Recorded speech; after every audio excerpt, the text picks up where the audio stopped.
नमस्कार दोस्तों, द्विवेदी क्लासेस में आज आप सभी का स्वागत है। मैं नीरज द्विवेदी आज आप सभी के लिए MPSI, MPPSC, MP police, jail प्रहरी, एमपी ग्रुप 2, सब ग्रुप 4, समूह 4 का जो भी आया है, लेबर इंस्पेक्टर और एमपीएसआई और ऐसे ही पूरे एसएससी सीजीएल, एसएससी सीएचएसएल सभी के लिए आज से मैंने एप्टीट्यूड मैथ्स आप लोगों के लिए स्टार्ट किया है। अब मैं रेगुलर बेस में आप सभी को एक वीडियो प्रोवाइड करूंगा और मैं गारंटी लेता हूं कि अगर आप मेरे वीडियोस कंटिन्यू देखते रहे तो आपको इससे बेनिफिट ज़रूर मिलेगा और लगातार देखते रहे तो हो सकता है आप आउट ऑफ भी मैथ्स में पा जाएं। सो watching this video and enjoy and success in your life. Okay, चलिए मैं आज आप सभी के सामने अपने क्लास का पहला लेक्चर स्टार्ट करता हूं, जो कि है संख्या पद्धति पर या नंबर सिस्टम पर आधारित। ठीक है, रेगुलर बेस में आपको मैं क्लास प्रोवाइड करूँ, गारंटी लेता हूं अगर आप देखते रहें मेरे वीडियोस। और मैं आप सभी से रिक्वेस्ट करना चाहता हूँ कि ये वीडियोस उन स्टूडेंट के पास भी ज़रूर शेयर करें जिनके पास बड़ी बड़ी इंस्टीट्यूट में आके पढ़ने के लिए थोड़ी प्रॉब्लम रहती है कि वो नहीं कर पाते। सो ये वीडियोस उन्हीं सभी के लिए समर्पित है जो कि घर में बैठ के अपनी तैयारी कर रहे हैं। चलिए, इससे पहले सबसे पहले चीज़ है संख्या पद्धति या नंबर सिस्टम। नंबर सिस्टम का आज मैं आप लोगों को सबसे आसान विधि से समझाऊंगा और मेरे जितने भी क्वेश्चन होंगे सबसे इजी वे में समझाया जाएगा। हर एक क्वेश्चन को बेसिक लेवल पे कम से कम समय पर ज़्यादा से ज़्यादा क्वेश्चन हो जाए, ऐसा मैं आप सभी को समझाऊंगा। ठीक है, तो सबसे पहले अपना क्या आता है, संख्या ग्राफ। संख्या ग्राफ के अंतर्गत दो चीज़ें महत्वपूर्ण है, एक है वास्तविक संख्या, दूसरी काल्पनिक। काल्पनिक संख्या के बारे में हमारे कंपटीशन में नहीं पूछा जाता है, ये 11th-12th का सिलेबस है, इसलिए जो अपने कंपटीशन लेवल में पूछा जाएगा मैं उसी के बारे में आपको सटीक चीज़ें दूंगा। तो जो वास्तविक संख्या, इसको रियल नंबर बोला जाता है। ये जो वास्तविक संख्या होती है ये दो संख्याओं से मिलकर बनती है, किसे, परिमेय संख्या और अपरिमेय संख्या से। ठीक है, परिमेय संख्या क्या होती है, रैशनल नंबर, इसको क्यू से दर्शाया जाता है, इसको क्यूसी से दर्शाया जाता है। अपरिमेय संख्या को, परिमेय संख्या जो होती हैं वो P/Q के रूप में होती हैं। कैसी होती हैं, इसको हम दर्शा सकते हैं P/Q के रूप में, और Q को कभी 0 के बराबर नहीं होना चाहिए, क्योंकि हम जानते हैं कि 1/0 का मान अनंत होता है जिसे हम परिभाषित नहीं कर सकते। तो वास्तविक संख्या के अंदर दो प्रकार की संख्याएं, परिमेय संख्या और अपरिमेय संख्या। ठीक है, अपरिमेय संख्या रूट में होती हैं और जितनी भी रूट वाली संख्या होती है वो अपरिमेय संख्या होती हैं। और जो ऐसी संख्या जो कभी कटती नहीं है, लगातार चलती जाती हैं और रिपीट होती हैं, वो अपरिमेय संख्या कहलाती हैं। परिमेय संख्या जो P/Q के रूप में लिखी जा सकती है, जैसे 1/2, 2/3, 3/4/5 ऐसी संख्याएं। अब परिमेय संख्या के अंदर दो प्रकार की संख्याएं आती हैं, एक आता है पूर्ण संख्या, दूसरा आता है भिन्न। ठीक है, भिन्न हमारी 2/3, 8/5 ऐसे भिन्न कहलाएंगे। और जो पूर्ण संख्याएं होती हैं ये अपने आप में 3 प्रकार की होती हैं। ठीक है, पूर्ण संख्याओं को I या Z से दर्शाया जाता है। ये अपने आप में 3 प्रकार की होती हैं, जैसे कि हमने देखा पूर्ण संख्या, ऋणात्मक पूर्णांक, पूर्णांक बोलते हैं, ऋणात्मक पूर्णांक होता है, धनात्मक पूर्णांक होता है, शून्य होता है। ठीक है, तो ऋणात्मक पूर्णांक जो है वो माइनस अनंत से लेके 1 तक की सभी संख्याएं क्या कहलाती है, ऋणात्मक पूर्णांक, निगेटिव इंटीजर कहलाती हैं। और धनात्मक पूर्णांक की बात की जाए तो 1 से लेके अनंत तक की सभी संख्याएं धनात्मक पूर्णांक कहलाती हैं। ठीक है, और शून्य क्या होता है, अपना 0 होता है। ठीक है, अब हम देखते हैं, अब जो संख्याएं हैं वो धनात्मक पूर्णांक के अंतर्गत आती हैं। ठीक है, तो हम जैसे ही देखते हैं तो 0 और धनात्मक संख्याओं को मिला लिया जाए तो पूर्ण संख्या बनती है, पूर्णांक बनता है। ठीक है, और अगर हमारी 0 को ना मिलाया जाए तो प्राकृतिक संख्या होती हैं। ठीक है, फिर हम देखते हैं प्राकृतिक संख्या क्या होती है, 1 से लेकर अनंत तक की सभी संख्या प्राकृतिक संख्या होती हैं, और अगर उसमें 0 मिला लिया जाए तो वो पूर्णांक संख्या या पूर्ण संख्या कहलाती है। ठीक है, 0 से लेकर अनंत तक। अब प्राकृतिक संख्याओं के अंदर भी हमारे 4 प्रकार की संख्याएं आती हैं। एक होता है अभाज्य संख्या, ऐसी संख्या जो या तो खुद से कटे या फिर 1 से कटे। तो केवल 2 गुणनखंड होना ही अभाज्य संख्या कहलाती है। जैसे 2, 3, 5, 7, 2 के केवल 2 गुणनखंड हैं, 2 और 1, 3 के केवल 2 हैं, 3 और 1, ऐसे ही 5 के, ऐसे 7 के। तो इसी तरह से हमें कुल 100 तक की पूरी अभाज्य संख्याएं लिखनी है। ये संख्याएं होती हैं कुल 25। अब यौगिक संख्याएं, यौगिक जो अभाज्य नहीं होती वो यौगिक संख्याएं कहलाती हैं। जैसे 4, 6, 9, 10 और आदि संख्याएं। ठीक है। सम संख्या, सम संख्या की बात की जाए जो 2 से विभाजित हो जाए, सम संख्या होती हैं 2, 4, 6 डैश डैश डैश अनंत तक। और विषम संख्याएं वे संख्याएं जो 2 से विभाजित ना हो, विषम संख्याएं कहलाती हैं। जैसे 1, 3, 5, 7 अनंत तक के। ठीक है। चलिए हम इसके आगे बढ़ते हैं। तो इसके आगे हमारा जो है वो है विभाजिता का नियम। तो हम देखते हैं विभाजिता के नियम में सबसे पहले आता है 2 से विभाजित होने वाली संख्याएं। तो इकाई अंक में यदि 0, 2, 4, 6, 8 आता है तो वो 2 से विभाजित हो। जैसे एक एग्जांपल लिया मैंने 23,456। 456 में इकाई अंक क्या है? 6 है। मतलब 0, 2, 4, 6 कोई भी अंक आ जाए तो वो 2 से विभाजित है। ये संख्या हमारी क्या होगी? 2 से विभाजित होगी। लेकिन हमने देखा 32,3,257 में इकाई अंक क्या है? 7 है, इसलिए ये 2 से विभाजित नहीं होगी। 3 से देखते हैं। तो 3 से विभाजित होने वाली संख्या, अंकों का योग 3 से विभाजित हो। वो संख्या जिनके अंकों का योग 3 से विभाजित हो जाएगी वो 3 से विभाजित है। जैसे 34,572, 3 + 4 + 5 + 7 + 2, इन सभी को हमने जोड़ा तो हमने देखा 7, 3, 10, 5, 4, 9, 19, 2, 21, 21/3 मतलब 7 आ गया। तो हमें कितना मिल गया? 7 मिल गया है। ऐसे ही हमने देखा कि ये 21/3 मतलब 21 3 के पहाड़े में आता है 7 बार में, तो ये पूरी संख्याएं 3 से विभाजित हो जाएंगी।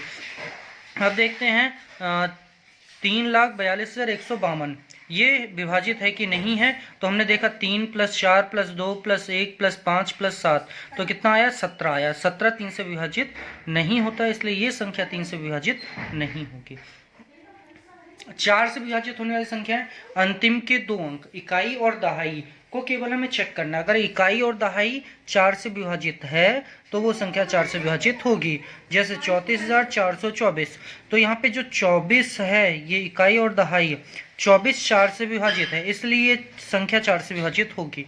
और हमने देखा 5,431 में 31 जो है 31 4 के पहाड़े में नहीं आता, 32 आता है लेकिन 31 नहीं आता, इसलिए संख्या 4 से विभाजित नहीं होगी। चलिए आगे देखते हैं 5 से विभाजित होने वाली संख्याएं। तो इकाई अंक या तो 0 हो या फिर 5 हो तो 5 से विभाजित हो, सबसे इजी है।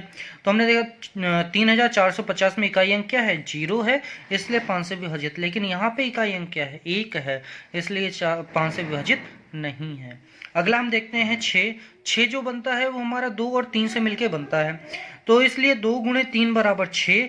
तो ऐसी संख्या जो 2 से भी विभाजित हो और 3 से भी, दोनों से विभाजित होने वाली संख्या है 6 से विभाजित हो जाएगी। जैसे 3,450 इकाई अंक 2 है, ये इकाई अंक 0 है, 2 से विभाजित हो जाएगी।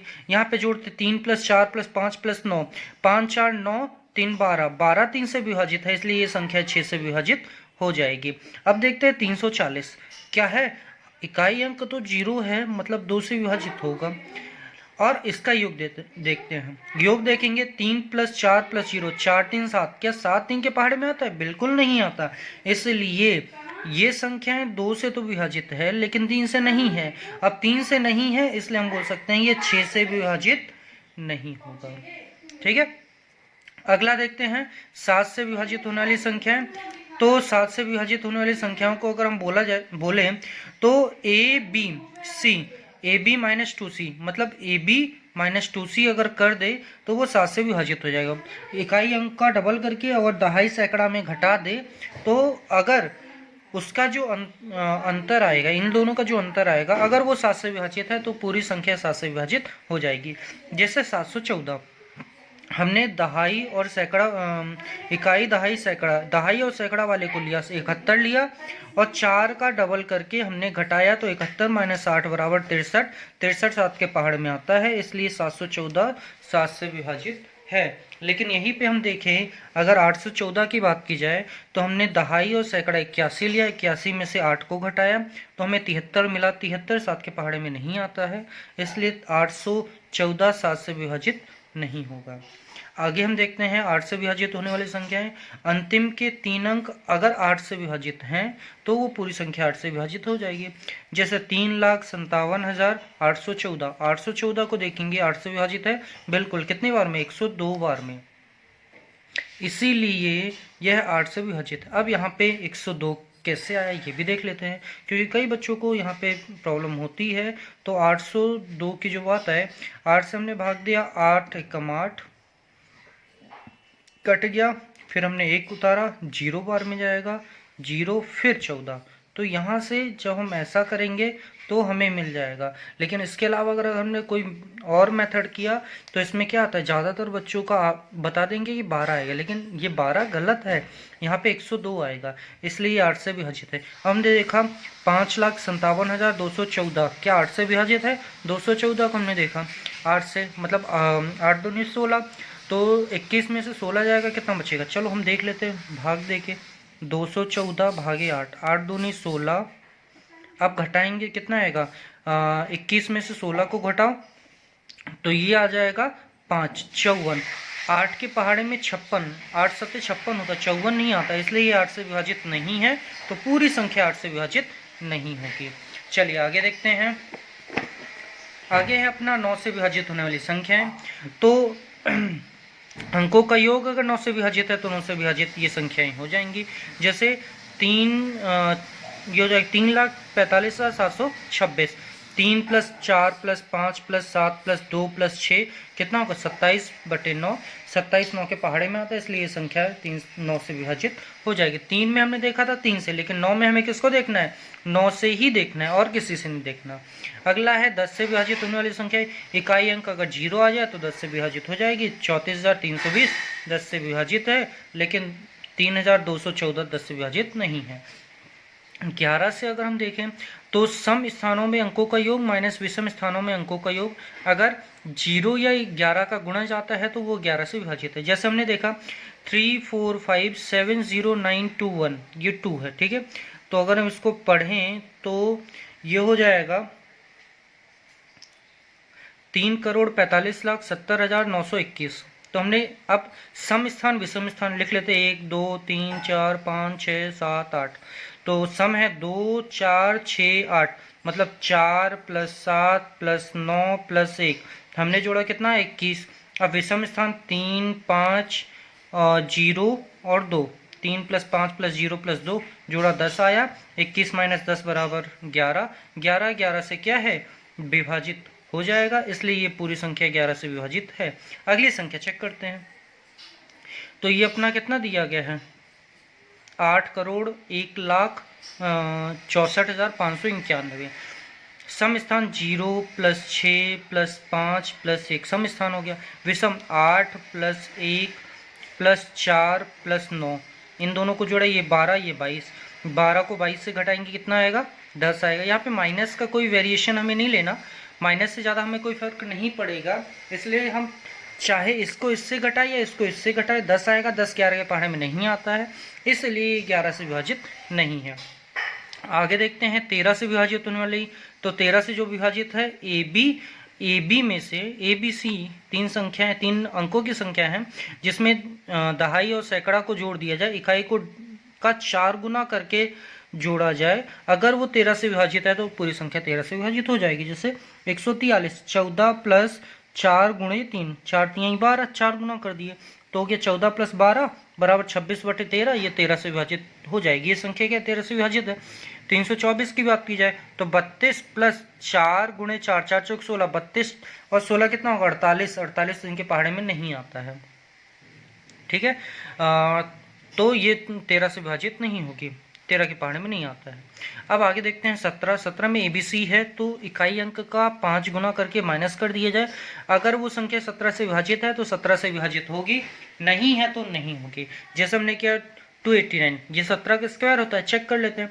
28 - 9 × 45, 45 हो गया। इसको घटाएंगे कितना आएगा, 17, 17 17 से विभाजित है, तो ये संख्या 17 से विभाजित हो जाएगी। अब 150 को देखते हैं, 15 माइनस 5 गुणे 0 मतलब 15 ही आ गया। 15 17 से विभाजित नहीं होगा, इसलिए ये संख्या 17 से विभाजित नहीं है। चलिए आगे देखते हैं। आगे इसी पर आधारित कुछ प्रश्न मैंने लिए हैं, लगभग 4 प्रश्न लिए हैं। इन चारों को प्रश्न को हल करते हैं। बोला है 6 7 3 5 स्टार 1 में स्टार का अल्पतम मान क्या होगा। छोटा से छोटा